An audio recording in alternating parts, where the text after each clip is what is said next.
If Jamie wanted to pull a prank on me, he could buy all 3,000 tickets and nobody shows up. That would be sick. And if Jamie filmed it and it was just him in the audience as well, that would be amazing. I would be like, hats off, Jamie. So, Jamie Oliver, if you want to do that to me, it will win my respect.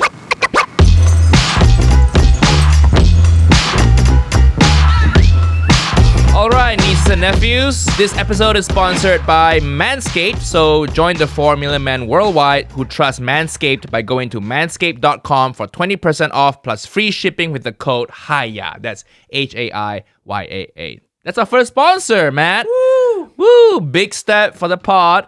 Big thing. Always nice to get a first sponsor. So yes, finally I can pay Matt. He's been working for free this whole time.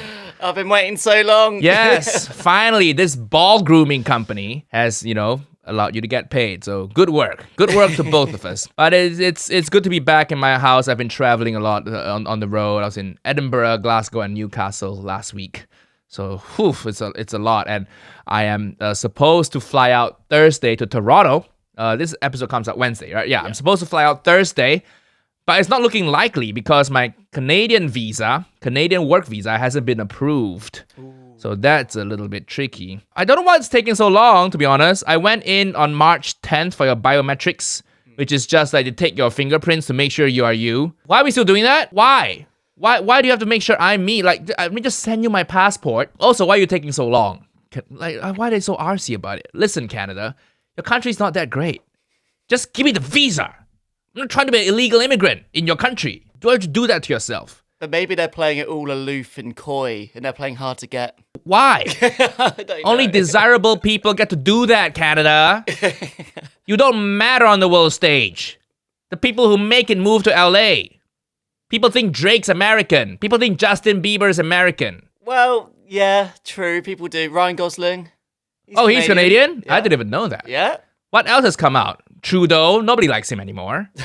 Ever since blackface incident. Yeah, pretty What else? Maple syrup. What else is Canada known for? Hockey. All good Canadian shit feels American.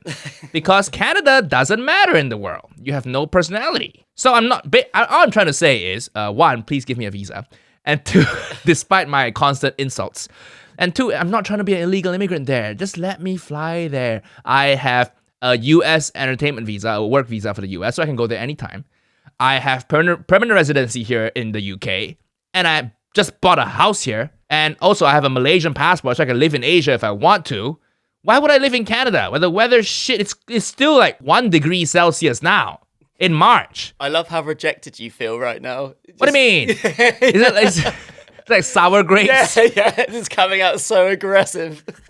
Well, I never wanted to go there anyway. You're shit, Canada. Yeah, I don't like you anyway. Yeah.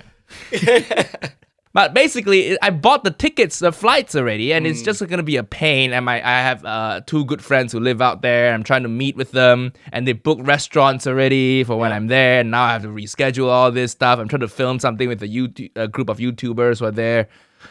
I feel bad for the fans who bought tickets. I'm supposed to perform there Sunday or Monday. I forget now. But my Toronto date is Sunday or Monday. So if you bought tickets, if I have to reschedule, I really apologize. It's out of my control. I really want to be there, to perform for you guys. So let's hope it happens. The visa company I work with, emailed me too late in the process. We started the process end of February, and that when they email you, you assume they know they have their shit together, right? So if they email you end of February, you think, okay, maybe the process takes like 2 weeks, 3 weeks max. We'll see. We have 2 more days. And we'll see what happens, listeners. So hopefully I get to see my Toronto nieces and nephews. Yeah. Well, I think it's good. I'm glad we're doing this podcast today because I feel like it's good therapy for you. I came in today and you seem very stressed. There's a lot going on. There's too much going on. The visa stuff's going on. The plant guy was here. Yeah. Oh, Matt, my plant guy.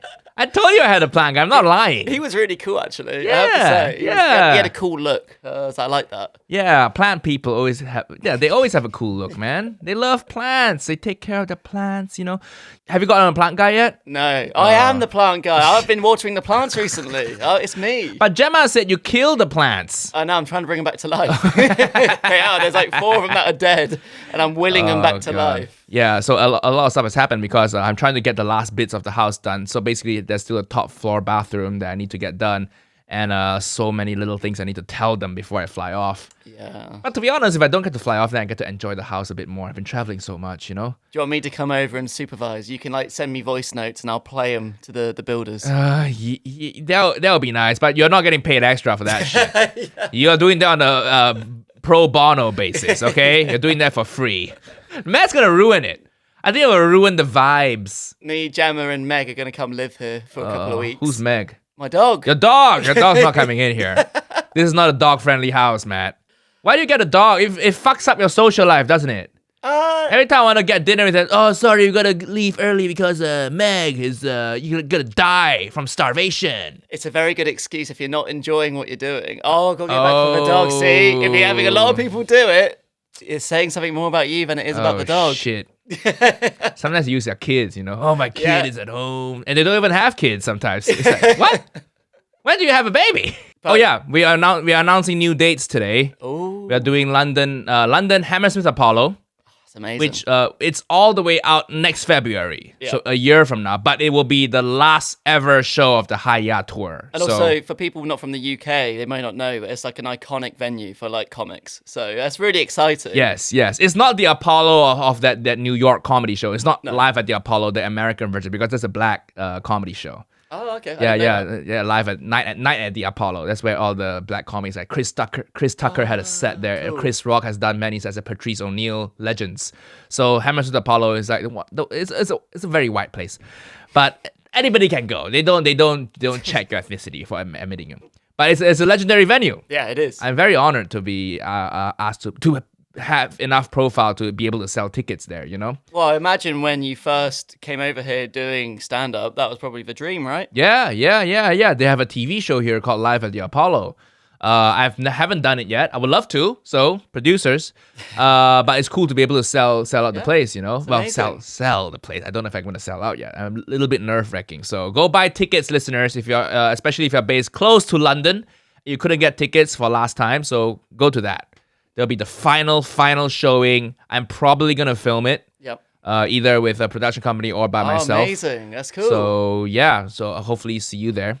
We're announcing 3 extra dates today. They're all bigger in scale. I think it's New York Town Hall and in LA, the Wiltern Theater. Oh, yeah, Wiltern's great. Yeah. So they're announced today. I think tickets go on sale Friday, so check out my website, nigelungcomedy.com for tickets. It's all very exciting. I talk a lot of shit about Canada, but I think deep down, I'm just a little bit nervous and excited, nervous, overwhelmed at the same time. Yeah. It's very daunting, isn't it? I'm assuming all goes well. I fly out Thursday and I won't be back for like 2 months. Have you done a tour like this before? No, not at this scale, man. Oh, it's exciting then. You'll love it. Yeah. But the thing is, before I started this UK tour, I was also feeling a bit daunted and also excited. So I had the same feeling before the UK tour. And now the UK tour is done now. The UK leg of the tour is done. I'm a little bit sad. I wish, that was so fun. That was nice. Let's do it again. So hopefully I get the same vibe from the US tour. Yeah, no, you will, definitely. Also, a little bit of follow-up from last week. Do you remember Stu brought Leicester instead of Leicester Square Theatre? Yeah. He actually has got a ticket for Paris. So him and his fiancée are going to see you. So there you go. How'd you know this? Are you guys buddies now? Do you DM him? Do you DM Stu? I gave him a ring after the show. Wow. He sent in Instagram DM. Well, good call, Stu. From Leicester to Paris. Yeah. Leicester's a bit of a shithole. Oh my God, the hotel I was initially booked in Leicester, I walked in and I just walked back out. And I'm not like a diva or anything. Such a celebrity. Listen, I'm happy with the Premier Inn. But I walk in there, the floors were wet. Oh. Yeah, they just cleaned it and it's just like, if you clean it, like mop it dry, you know? Yeah. The floors were wet. The curtains were thin and flimsy, and they don't even touch the floor, so the curtains are just dangling. Listen, when the lobby of a hotel is not on the ground floor, you have a problem. The lobby, you had to take a lift. The ground floor is like I don't know what it is. It's like empty shop lots, and then you have to go into a lift and go to the 3rd floor, and then that's where the lobby of the hotel is. That's where you check in, on the 3rd floor. So anytime a hotel lobby is not on the ground floor, it's a sketchy hotel, isn't it? If you've been to Asia, you see a lot of these like dingy backpacker budget motels where the hookers live. Their lobbies are not on the ground floor because the authorities are gonna go in there. They need to have the CCTV in the lift to see, oh shit, the police are here. Yeah. Pretend it's not a hotel. I felt I was going to get murdered in there. The walls were so thin. I could hear the cleaners talking. No. Yeah, when the cleaners were outside talking, I could hear everything. And then I texted my agent. I was like, is it me or am I being a diva here? Then I showed him a few photos and he was like, yeah, you're not being a diva. Leave the fucking place. And then when I checked out, I said, oh, my travel agent will be in touch to get a refund. And the guy straight up went like, no, there's no refund. Sorry. So it's happened before. They know what's going on there. And it's, oh man, so bad. So Leicester was a bit of a shithole. The show was great. Hotel, bit of a shithole. Yeah, anyways. This tour, hopefully the U.S. hotels will be a bit nicer. You know, America is known for their, what do you call it? Gun crime? Yes, that too. And their good service. That was what I was going for. You know, gun crime. Sometimes I wish I want to have a gun here in the UK. You know, I think it's a fair. Don't use it on good people. Sometimes I live by myself in this house. You hear a noise in your kitchen late at night. What are you gonna do? Not grab a gun. What do you grab? A lot of people have baseball bat, don't they, by the bed? You know it's also illegal, right, in the UK to have a weapon of any sort. Yeah. So if a baseball bat's illegal, a gun's illegal, let me go gun then. So if you know anyone on the black market, listeners, or any dark web gun sellers, I need one. Hit me up. Live by myself. I've been punched before. Yeah. If I had a gun, I would have been punched. You know, if I would carry a gun on me. Yeah, you're right. Right? That's true. I'm gonna save some bit of trauma. And you can just point the gun at him. I don't even have to shoot him. Just point the gun at him. It's nice. You get so much respect if you have a gun. You'll get carried away, though. I know you. What do you mean I'll get carried away? You will get carried away. I'm like the most moderation person out there. In that hotel, you walk in, you know, no refunds. Excuse me. What'd you say about no refund? As I clocked the pistol. What'd you say about no refunds? Say that again, motherfucker. Say that again. No refunds? No refunds? Pow, shoot the suit at the ceiling. Like, your ceiling's shit anyway. This gun, this bullet hole actually makes it better. Texture. The day I come round and you're just like, just twirling a gun around your finger is the day I walk out. I'm done. What if I give you one for your birthday? Give you a nice gun for your birthday. I think guns get a bad rep, you know? Yeah. We only hear the shit things guns do to people. We don't hear about the good things. What are the good things? You know, it protects people. People can hunt with it. And it's just cool and manly, you know? Great. Cool and manly. Yeah. What can you do that's manly now? Whiskey? You know, pair a whiskey with a gun? Oh, and a cigar? My God, how much more stereotypically manly can you be? Cigar, gun, and whiskey. Love it in my man cave, you know? I need a bit of like masculinity in my life because I'm too into interiors. It's not good. You know, I needed a bit of like manly shit. Yeah. Shotgun. Yeah, a nice shotgun on the wall. Then the builders will actually work faster. Right? If I see them taking a break, I just kind of cock it casually. So, Aham, what you up to today? All right, what were you going to say? What are you going to do? I'm sure all the listeners are wondering, like when you're on tour, how are you going to keep, like, because you like good food, how are you going to make sure you're still eating it? Because normally, like, the stereotype is you're on tour, you're eating loads of, like, McDonald's and fast food and things like that. Yes. What's your plan? Here's where my tour differs from the average comedian's tour. The average comedian, usually when they start getting big, they start touring, they tour like small towns in the UK because that's how they build their audience, right? They do a very British-based audience, very regional, very small town-based. And then they drive everywhere, usually, or they have a driver, so they end up eating at like petrol stations and shitty Chinese takeaways. But because of how I built my audience, I'm only playing bigger cities. New York, Philadelphia, LA, San Fran, Seattle. So food-wise, no problem. A lot of these cities have a big Asian population, big Asian food scene. So I just do an Insta story. Hey, any food recommendations? And then usually they're quite good. So I just go there and I eat well. I eat well on tour, you know? Oh, nice. Have to, man. You work so hard in your life. You know, you have to enjoy the money. You can't take it with you. Nope. Right? I have too many friends. This is an Asian mentality thing too. We grew up. A lot of times our parents aren't rich and it's a third world country, right? So we have this, scarcity mentality. So our parents just hoarding, including money. Just save it. Think about the rainy day. So no, you gotta spend it. So don't save for the rainy day. Because sometimes the rainy day don't come and you are dead. So what? You're going to save money for your children? Fuck them. Fuck your kids. Let them work for it. You make the money. You enjoy it. The rainy day is literally death. Yeah, exactly. Oh, and when I'm traveling, podcast schedule is going to be constant. I'm going to try to record still everywhere I am. We're going to do it remotely. Yeah, and to throw another thing in the mix, me and Gemma are traveling for like a month as well while you're on tour. So it might be like remotely you're in bloody like LA or something and I'm in France. It's going to be weird. Where are you traveling to? Just around France. Why are you traveling? Why? Holiday. Holiday? Yeah. Gemma got a sabbatical from work. She's been there 5 years. So she gets a month off. And obviously I can't be there like, yeah, well, I'm going to take a month off as well. I'm not doing that. No, we're not taking any time off, Matt. We just started working together. It's 15 episodes and you're asking for holidays? Gemma's just like, yeah, just ask Nigel, he'll be fine. I'm like, have you seen his work ethic?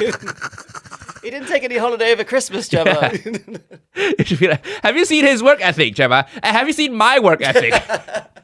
Gemma, do you want me to keep my job, Gemma? Well, that's the annoying thing, because you work hard by association, it means I have to work hard. Yeah. And on other stuff, I'm like, I could take my time with this. With Nigel, I'm like, no, I need to crack on and get this done. Crack on, yeah. I just want to text you every time, make the clip, Matt.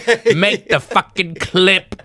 I appreciate it. I appreciate the effort. Good. Can you imagine if Matt came to me and he said, Nigel, can I take a month off? I'd be like, yeah, take the rest of your life off because I'm getting someone else to be on this pod. Okay, and then one of you guys, left a comment saying I'm bullying Matt. I'm like, where exactly is the bullying happening? Okay, being hardworking is not bullying. Before you do this, let's find the comment. So it made me laugh when I sent this over to you last week. I can't believe you're on Matt's side. Remember whose podcast this is, people. Also remember, it's not as if I'm really unique. Like, Nigel can easily find another white guy to talk on a podcast. Listen. You are special, Matt. You're lazy, but you're special. This was from Nathan87. Okay. And it starts, Nigel, I love you, but I have to say there's a fine line between comedy and bullying. And I think your comments about Matt are starting to stray onto the wrong side of it. That may not be reflective of your off-camera relationship, but us listeners don't get to see that. Full stop. What comments are these exactly, Matt? Comments like, hey, Matt, can you get the clips done, please? Comments like, hey, Matt, can you fulfill your job description? Is that bullying now? Is that bullying now, people? Genuinely, though, I was trying to think, like, since we've been working, like, since I've been, like, on the podcast with you, like, have you ever been mean to me? No. I've never, well, I think I should answer, not you. And fine, I'll let you talk. Yeah, I would say no, I don't think you have. I've never thought it's been mean-spirited, but I appreciate Nathan. Thank you for looking out for me. It's very kind. Have I made Matt uncomfortable? Yes. Yeah. Is that bullying? No. I just asked him about him and Gemma's sex life. Is that bullying? That's concern from a friend. I just want to make sure you guys are having sex on the reg. Great. You know, is that bullying? No, yeah. Also, my persona on the internet, I shit on people. Yeah. My Uncle Roger is just ultimate. I love it, by the way. I love that I can be such a dick.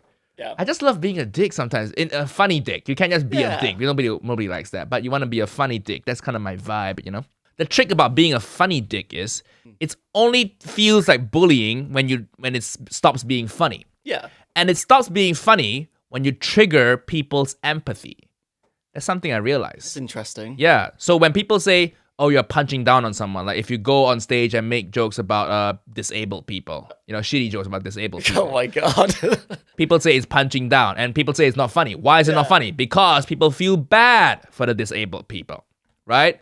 So if I want to keep bullying Matt and make it funny, I just have to make sure I don't trigger your empathy, which means I have to paint Matt out to be this horrible person / villain. So the more horrible I paint you, the more I can shit on you and have it not come across as bullying. That's my theory of humor. Welcome to my theory of humor seminar, right? Yeah, no, I think that makes sense. Yeah. I do worry that, like, things are slipping off the tongue, I find. I would never say before, but when I'm in this room, you're turning me to the dark side. I can feel it. Gemma last week talking about bloody Slum Day. I'm like, she was here half an hour and that came out. Like, I am digging into your deepest, darkest memories and secrets. You know, this is like a good confession room, isn't it? Yeah, no, it is. You know, we'll get Gemma back again. Then we'll ask them, like, you know, see what bad shit you have done in your lives. Both you and Gemma. Everybody's done bad shit. Oh, she wanted me to thank everybody for being so welcoming and kind for your fans. Yeah, they're very nice. She's great. Sometimes I wish she was a producer of the podcast. Yeah. You know? Well, that's the other thing. Like, I don't mind you, like, roasting me for things like that. If it was just, like, superficial things, then yeah, sure, I'd be like, well, that's not cool. Listen, right? One day I'm going to make the podcast so successful that I'll keep bullying you, but you won't walk away because the money's too good. So one day That's we'll so get... horrible. You can't afford to leave. Yeah. Oh, really? You're leaving, man? Where are you going to? The Horoscope podcast? How much are they paying you? I'll triple that salary.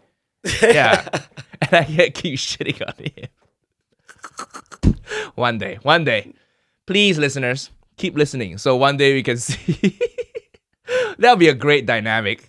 You clearly don't want to be there, but the money's good and you just have to pretend to smile. Every week I'm like wearing like different designer clothes, but I just look dead inside. Yes, listen, Louis Vuitton, but you're just miserable. Listen, I am not Ellen DeGeneres. I treat the people I work with good, okay? You think Ellen will have dim sum with you in Chinatown? Ellen don't give a shit, man. You think Ellen will give you free tickets? You know? You're probably not allowed to look at her if you work on that show. You probably have to constantly look at his floor when you're talking to her. Don't hold eye contact with Ellen. She hates it. But the thing about like fulfilling your job description is bullying. Sometimes I see that happening, man. I used to have a day job before doing stand-up full-time. And to me, some people just cry too easily at work. I'm not their manager, so I didn't make them cry. We're at the same level. We report to the same manager. Yeah. And then every 2 weeks, we'll have this team-wide catch-up. And then... my manager, before the catch up, we have a one-on-one. I have a one-on-one with my manager. And then sometimes my manager, because I know him, I'm one of the first people who work with him. Yeah. So he knows me for a while. And he just tells me, like, I'm glad that you don't cry, Nigel. Thank you for not crying at work. Because some of these people I hired, holy shit, they're criers. You fill their schedules up and they start getting overwhelmed and they cry. Yeah. Is that a good thing? I think it's a way people process their emotions. It's weakness. Crying is weakness. Don't let the self-help Instagram posts fool you into thinking, yeah, let it out. It's okay. It's okay to cry sometimes. I would love to see you react if I just started crying. You just say it's too much. Well, I don't know what you would do, how you'd I'll react. be like, I'm sorry you feel that way. The episode is due tomorrow at 5. Okay? Why are you crying? What does crying achieve? And then they cry in front of the managers. It's like, cry to your husbands. That's what they're for. It's only the women who cry. Where is your shame? Yeah, exactly. Don't cry at work. Cry in the restroom after you close that door. Yeah, do what everybody else does. Just bottle it all inside. Yeah, and get therapy or something. Take it home and then drink a bottle of vodka. Because if we know you cry, now we are just worried that we'll make you cry. We just don't want to work with you anymore. You know? And I just stopped talking to her. Oh, she's gonna cry. On our work chat, if you say, hey guys, a bot comes out and be like, hey, just so you know, guys is a gender term. Shut up. Seriously. It was a fintech company. I'm trying to run a bank. Yeah. We're trying to compete with HSBC and Barclays. Meanwhile, do you think Barclays is worried about saying, hey guys? They are busy repossessing broke people's houses. They don't have time for, hey guys. Oh my God, I'm just imagining like some of the jokes you must have been telling on like nights out and stuff. Oh, yeah. On like that's why I don't attend company socials. I know I'm gonna I'll eventually get fired. I'll say something terrible, you know, off color. There was a woman in, not this job, but a previous job, who had I think she knows someone who was autistic, or someone's kid was autistic. I was like, would it suck if you're autistic and bad at maths? You know, because he was autistic and bad at maths. Because it's like, oh, come on, man. That's like the only benefit of being autistic, isn't it? You can count shit fast and good. And she was Did like, you say that? She just kind of changed the topic, you know. All I'm saying is I'm glad I have this podcast now where nobody can come at me. where I'm actually encouraged to be as crazy as possible. You know? Do you say things that make people uncomfortable? No, I right? try not to. You try not try to? not to. But discomfort is good. You know what I mean? It helps you grow. Yeah, but I'm like terrified of silences. So if I say something that then, bombs or makes someone uncomfortable, Then you keep digging the hole deeper. That's what you do. You fill the silence by explaining your point further. That's what I do. Yeah. This whole podcast is just me digging the hole deeper, isn't it? We should change the description of this podcast. You ever be in a social situation and you just keep digging? You just say something wrong, but you keep digging?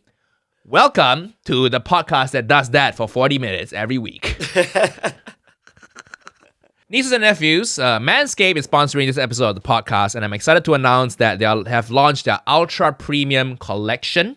You know what Manscaped is, Matt? Yeah, it keeps everything looking pretty and tidy. I use it, makes my dick look bigger because, you just get rid of the distractions. You get rid of the forests, I have such a bushy ball area that I think Viet Cong could hide in there, So that's why I need Manscaped, people. I've got a lot of nice compliments from the ladies. On your bush? Yeah, it's very well trimmed. It's all thanks to Manscaped. I have the box here. Because I know how precise you are with like video editing and things like that. So I imagine you're like, by the hair down there. Yes. You got any interesting designs going on, or you're just keeping it classic? Nah, keeping it classic, and Nice. It's easy to keep it classic with the Manscaped Lawnmower 4.0. This is a new design. I've done Manscaped ads before, and this is a new shaver.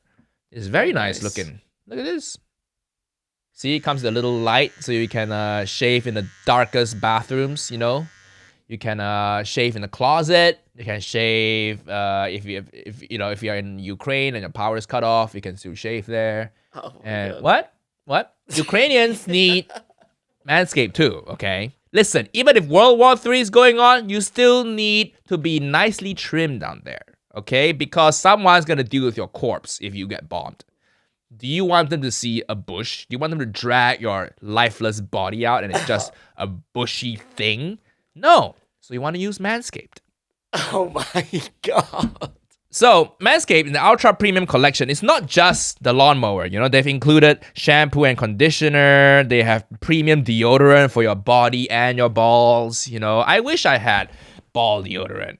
Now I do. It's amazing. So you get everything. You get to trim yourself. You get to use shampoo, conditioner, deodorant, all the stuff. And I'm very excited. Thank you so much, Manscaped, for sponsoring this podcast. And if you want to help out the podcast, you love the pod so far, go to manscaped.com. So get 20% off plus free shipping with the code Haiyaa at manscaped.com. Again, that's 20% off plus free shipping with the code Haiyaa, Haiyaa, at manscaped.com. The power of attraction is now in a bottle thanks to Manscaped. Back to the show. The Hammersmith Apollo is a great venue, legendary venue. Many people have played there, people I respect. I've seen Bill Burr there That's before. amazing. Yeah. That's cool. And I used to live in Hammersmith.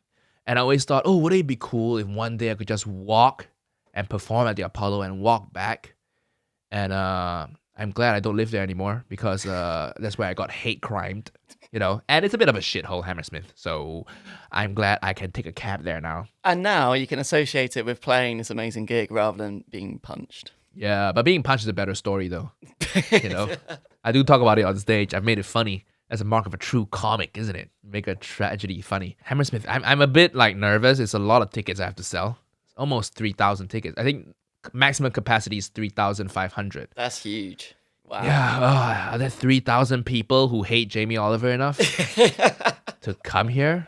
I want to invite Jamie Oliver to the Hammersmith Apollo show. That would be huge. Yes. Everyone would be so buzzing if that And happened. I will get him on stage. And he's just going to go, "Oh, Nigel, why do you keep bullying me, Nigel?"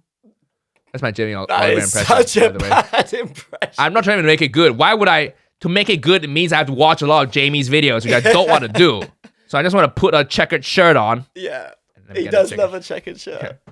I have a checkered shirt on now, listeners, on the audio-only people, because I don't really respect Jamie enough to do a proper impression of him. So I just gotta go to Jamie on stage and confront him, He's gonna be like, Nigel, why do you keep bullying me, Nigel? What's wrong with my fried rice?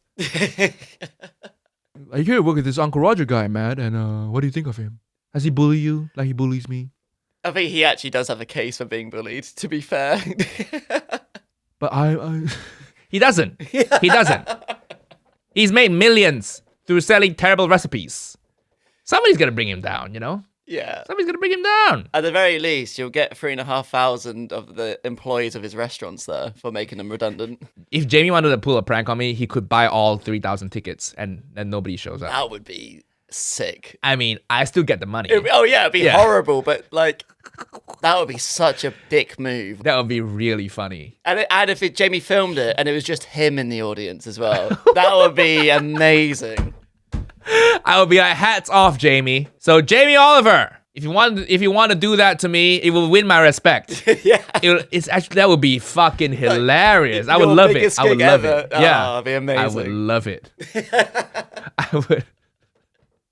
That'd be funny though. That'd be a funny story. That'd be so funny. Yeah. And Jamie just, hey Nigel, it's just me, Jamie. It's Jamie Olive Oil. That's my new character. I'm gonna do some new videos with the deep fake Jamie face on me. Here this Uncle Roger guy keeps shitting on me, so I'm here to defend myself. Sometimes a recipe it's not about getting the right ingredients. It's about getting the ingredients that you have in your pantry at the time of filming. Because it's all for the British people, you know. What the fuck is galangal? Nobody gives a shit about galangal. That's a third world spice. We don't really care about that. Galangal is a third world shithole spice. So why would I ever use galangal? I'm in awe of this voice. It's like Jamie Oliver meets Donald Trump. Oh, really? It's incredible. You think this is don't think this is a good impression of Jamie?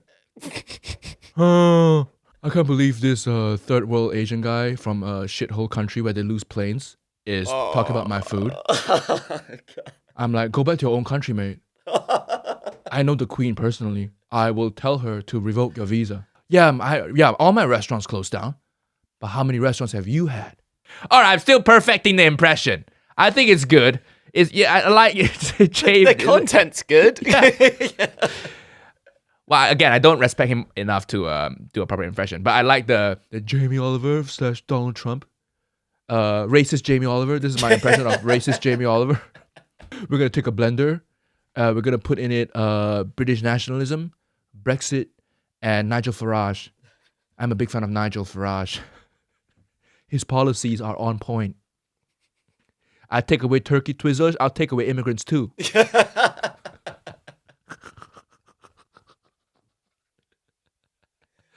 Yeah, spices. What are those? That's minority bullshit. Only minorities use spices because their life is so impoverished. That's the only joy they can derive. In Britain, we don't care about food because we have money to go fox hunting. Can you afford fox hunting, Uncle Roger? No, because you're poor. You're from a poor country. And we let you in because we feel bad. The same way we let Ukraine people in because we feel bad. Am I going to take in some Ukrainian refugees who live in bedroom 16? No. Are you? Me? You got enough space to have some I don't have Ukrainians. enough space. Yeah, you got enough space. Listen, I'm trying to get ahead myself here. Okay, no to Ukrainian refugees, please. I have donated money to them. That's all I've done. Yeah. That's nice. There's no like telling people, you know? No, I have. But again, I also want to donate to the Russians. We talked about it last episode. Can I take in a Russian? I'll take it a Ukrainian if I can also take it a Russian. Oh my god. Wouldn't that be hilarious? Like a bad sitcom, doesn't it? Seinfeld, but like, you know, do. Ivan, what are you doing? You're taking my plates again, Ivan. Like how I take your country. Hey.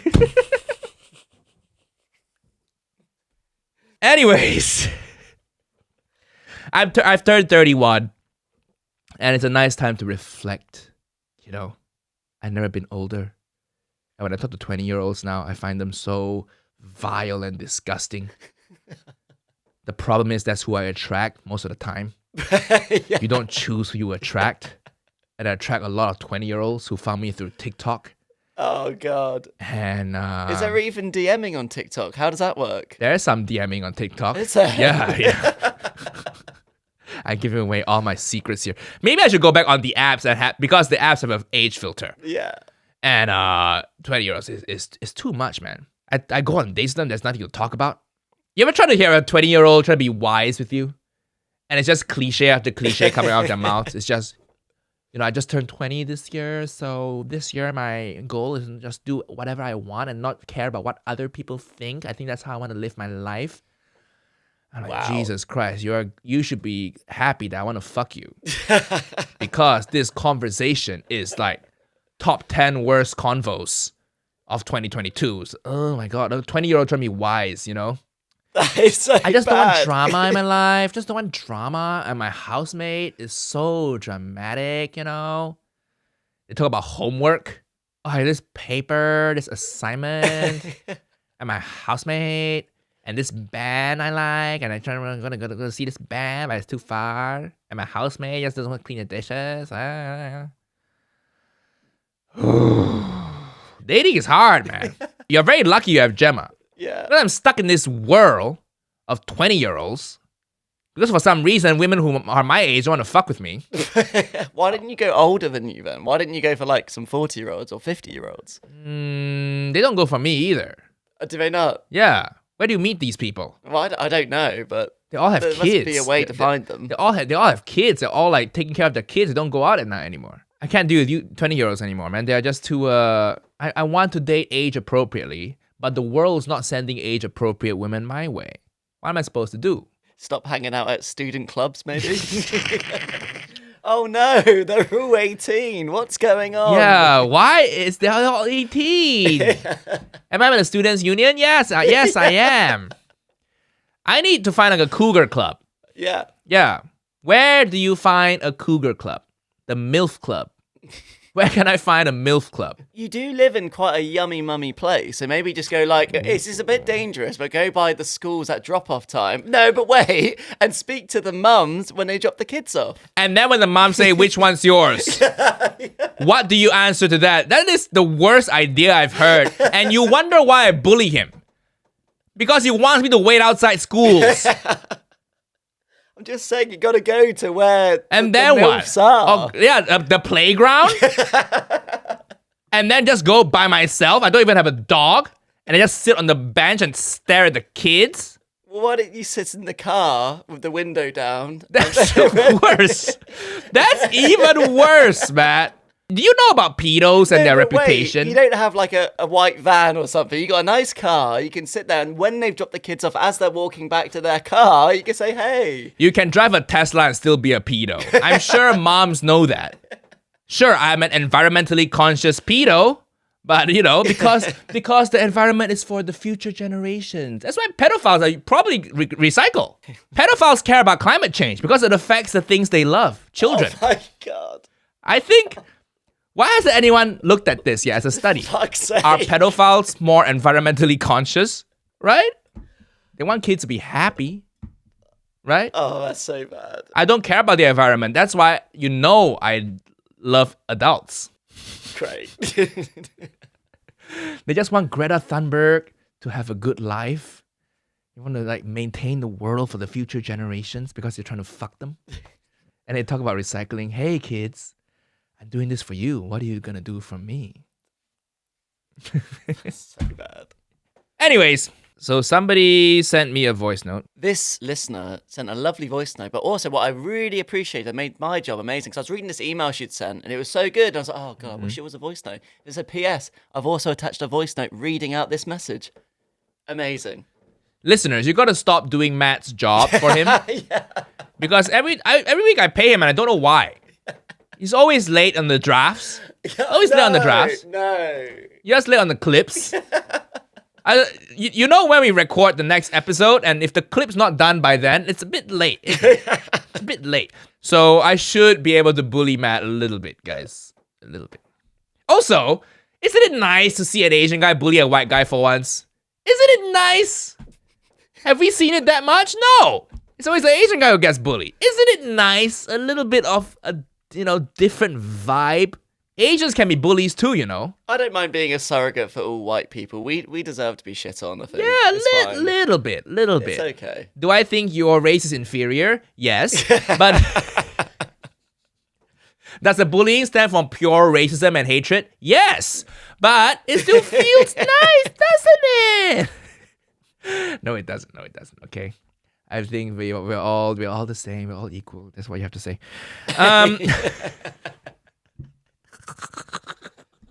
Hi, Nigel.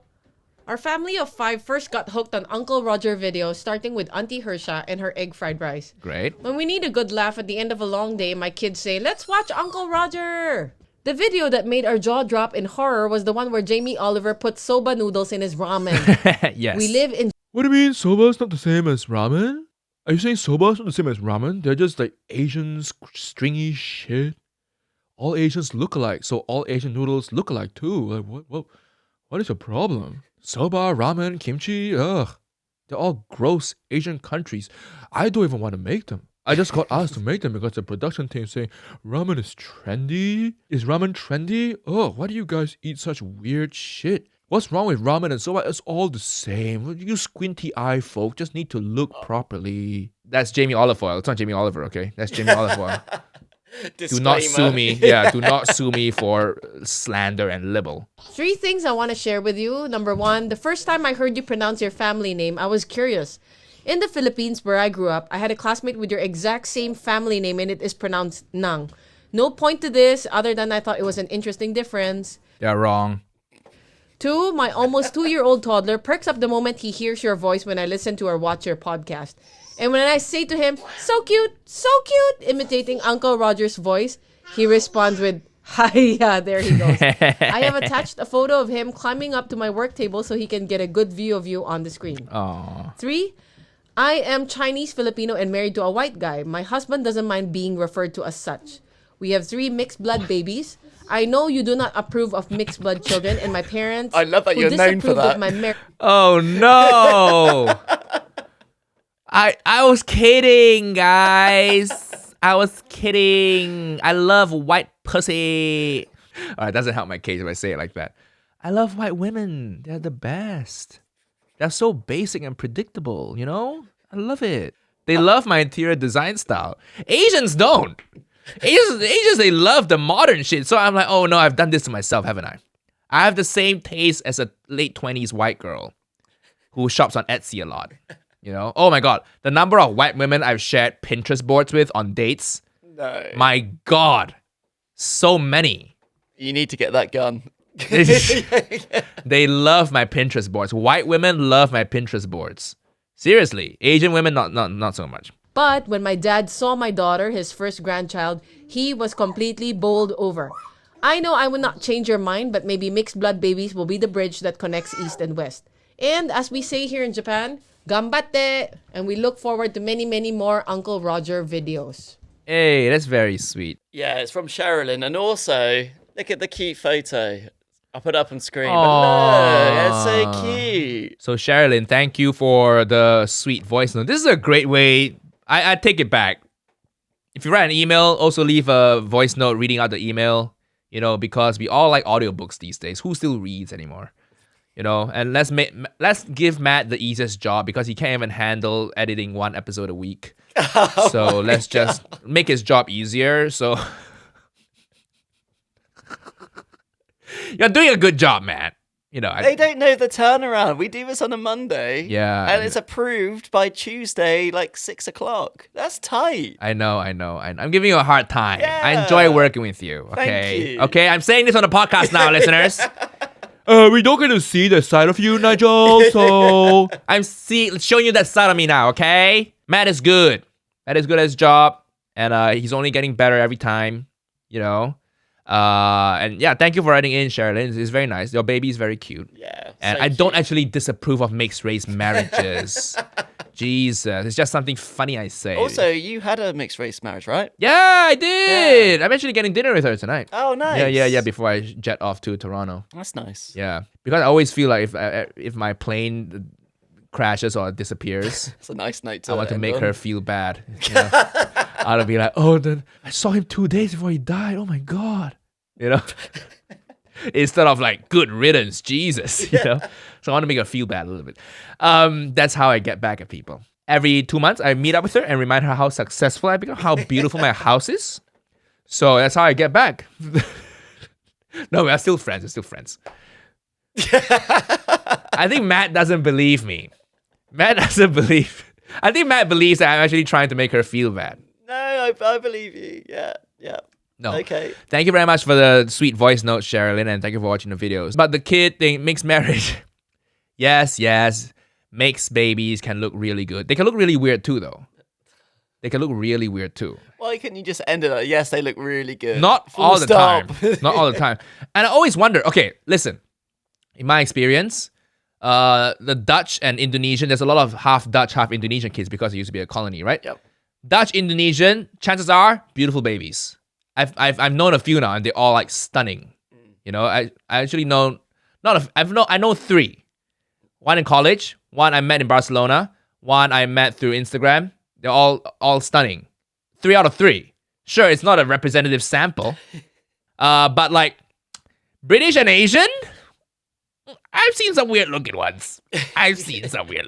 So I think it depends on the mix, man.